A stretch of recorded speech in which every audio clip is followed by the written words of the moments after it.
I first got interested in this line of work when my mother became a companion for a 92-year-old. And I didn't have a whole lot of background or information about this industry, but the more that I talked to my mom and the more that I found that she saw this work as being very rewarding, the more I saw it as a viable option for myself. I have a background in human resources management and in particular recruitment, and so I knew that it was possible for me to do this line of work. So I spent about 1.5 years looking at different companies in this industry. I finally decided on this company because they had real good family values and the founder was a registered nurse, and that was important to me. Here I am 2 years into the business. Things are going very, very well, and I'm very happy with the decision that I made.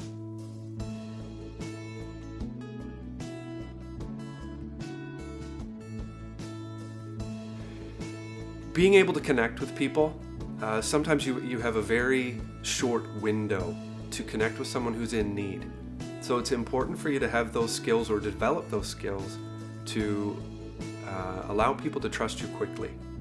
You may get a phone call from someone who knows that their husband or wife is being discharged in 24 hours and they're scrambling to find home care service.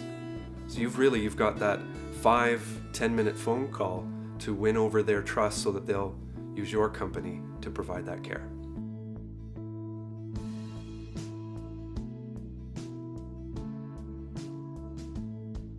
I love that the work that we do, you can see the difference, right? So when you get that first phone call, usually it's a person who is in some degree of distress. And once they trust you to do your thing and to find the right caregiver, build that care plan and that schedule, once we get going on the work, 1 week, 2 weeks later, you've got smiling faces, you've got seniors that are living safely and comfortably in their own home. And you know that because of the work that you've done, you've made a difference in their life.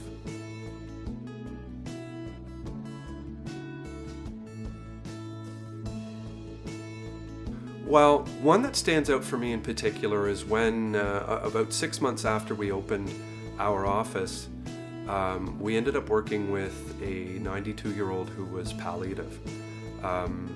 So she was in and out of the hospital and in and out of her nursing home. And what ended up happening is that she had contracted a disease, and she just deteriorated.